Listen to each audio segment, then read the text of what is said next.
Last month, on a wine farm just outside of Cape Town, a journalist met with the subjects of his investigation. Pieter-Louis Myburgh had already exposed how a public entity called the Independent Development Trust, the IDT, had awarded part of a government tender amounting to 836 million rand, nearly $50 million to a ghost company. His reporting then led him to the trust's CEO, Devoshum Moodley-Veera, who appeared to be getting a kickback from a different tender. When Moodley-Veera got wind of the story, she, along with the IDT spokesman, Pasha Magolane, set up a meeting with Myburgh. I want it closed. I don't want you to be writing about it. What they didn't know was that the journalist was going to film it.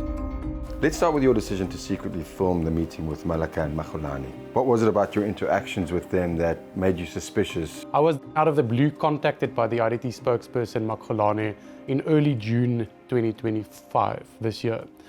And the very nature of the conversation indicated to me very clearly that this was not going to be a normal journalist to spokesperson interaction. He said that he had very sensitive things to discuss with me. He said there were mutual matters that we could explore. I knew that this was heading to a situation that some sort of an offer was going to be made. Okay, let's firm it up. So what did you bring today? What they were trying to bury was Myburgh's next revelation. The IDT had awarded a tender to a businessman named Colin Mashawana for a scheme that was meant to create jobs for low-income workers. As the IDT money began to roll in, Mashawana started funding the construction of a new house for Malika in an upmarket Johannesburg estate. I think that those monies were used for the house. Yeah. So, you don't want any... No, I don't. But while the CEO got a luxury home, the workers of the scheme went unpaid for months. So nobody in this room got a payment in November? No. Nobody got a payment in December? No. To stop the publication of such a damaging revelation, the IDT execs tried to bribe Myburgh with around $3,500 in cash. And when the journalist couldn't be bought, they went after his journalism. So there is an effort underway to create an alternative narrative to the one that we're putting out, one in which our reporting is put under suspicion. The allegations of corruption, as I've said, they have been coming for the whole year now through Daily Maverick, but they have not been proven. But also there has been an urgent interdict to bar us from reporting on any of these matters involving Colin Mashawana, the business person. Mashawana's bid failed, and the court has given the Daily Maverick the green light to continue reporting on its investigation on corruption allegations. So there are very real efforts underway to prohibit our work and to stop us from further investigating these matters. South Africans were able to see corruption on video, where a person is placing money in front of the journalist. And we're very grateful that Peter had the presence of mind to set up cameras to record the entire thing, because there are so many people who often don't believe that people are corrupt when they get exposed in the news. Songezo Zibi is a former newspaper editor turned politician. Last year he ran for president on an anti-corruption ticket but wasn't elected.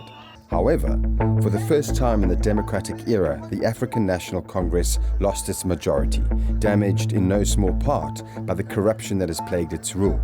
The party was forced into a coalition. Our people have spoken. Under the new government of national unity, Zibi was elected as chair of the Committee on Public Accounts and tasked with rooting out corruption. Look, corruption is a cancer. I mean, in every country you can describe it that way, but in South Africa it is particularly so because there are so many poor people. We need to be able to use every cent that the government collects efficiently, which means we need to get the best value for money that we can get. And corruption takes that away. We definitely have unresolved structural issues because of apartheid. It's a blight on this country's history, and many of those issues need urgent redress. But we as investigative journalists have a duty to hold power to account. And those in power now have a very real opportunity to direct billions of rands in funding to the very cause of redressing some of those past ills. Instead of doing that, because of industrial scale corruption, those funds are being diverted to private pockets. A story is only ever as strong as its source, and in South Africa, whistleblowers are crucial. But corruption here doesn't just drain public coffers, it kills. Nearly 150 municipal workers have reportedly been murdered since 2018, most of them for blowing the whistle on corruption. The case that has come to symbolize the war on whistleblowers in South Africa is that of Babita Deokaran, an official in the Gauteng Health Department. In 2021, Deokaran identified that over a 4-month period at the Tempiso Hospital, there were suspicious tenders amounting to 850 million rand, nearly $50 million US, money that should have been spent on healthcare for some of the most vulnerable people in South Africa. So she froze the payments and blew the whistle, knowing full well, as one of the last messages she ever sent shows, the danger she was in. When she was performing her due diligence with the transactions, she picked up an absorbent amount of money going into the Tempiso Hospital. And she reported this to her supervisor, the corruption that was occurring within the health department. And a report was submitted by her to the supervisor and requested an investigation. And 2 weeks later, she was gunned down outside of her home. A new book by investigative journalist Jeff Wicks, who used evidence Deokaran uncovered along with his own reporting, showed that the looting at Tempiso Hospital was, over a 2-year period, closer to $130 million. And there's very little evidence that of the 2.3 billion rand spent by Tempiso Hospital that anything was actually delivered. He also exposed glaring failures in the investigation of Deokaran's assassination. 4 years on, the hitmen are behind bars, the masterminds remain at large. Wicks and activists like Devoshum Moodley-Veera are demanding stronger protections for whistleblowers. As I stand here, I worry.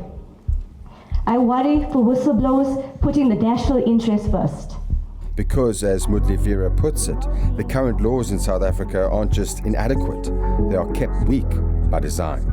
Why is the system so deeply flawed, and why does it seem like there's no political will to fix it? The answer I can give you is self-preservation. There are a number of instances where high-level politicians, high-level government officials are involved in fraud and corruption.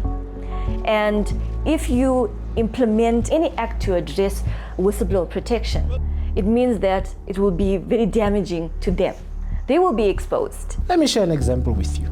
We're busy with an inquiry into possible corruption amounting to billions of rand. So the Police Crime Intelligence Unit does a threat assessment on myself, and they determined that I should get police protection. That was 3 months ago. I still don't have it. I'm chair of the most important public finances committee in Parliament. I battled to get protection. What chance does an ordinary South African have? I am convinced that for whistleblowers, we leave them on their own, and it's done deliberately to make sure that the corruption continues. In 1992, on the cusp of democracy, anti-apartheid hero Chris Hani issued a warning. What I fear is that the liberators emerge as elitists who drive around in Mercedes-Benzes, use the resources of this country to live in palaces and gather riches. 6 months later, Hani was assassinated by a right-wing extremist. He never lived to see his fear come true. 30 years on, corruption has hollowed out the state, draining resources from the people the ANC fought so hard to liberate. And those who resist, be they journalists or whistleblowers, are met with bribes or bullets. It feels that we're not winning the fight against fraud and corruption in South Africa. And it feels that our voices are not being heard as South African citizens. So what are we trying to say? Are we trying to say that we need to keep quiet and be silenced through this and not speak out and expose these issues? I don't think we are really living the South Africa that we want to live in. Thank you for watching. Hit that like button and leave us a comment to let us know what you thought about anything we covered this week. And don't forget to follow us on social media. The links are in the description, and you can also subscribe to our newsletter for updates from the show.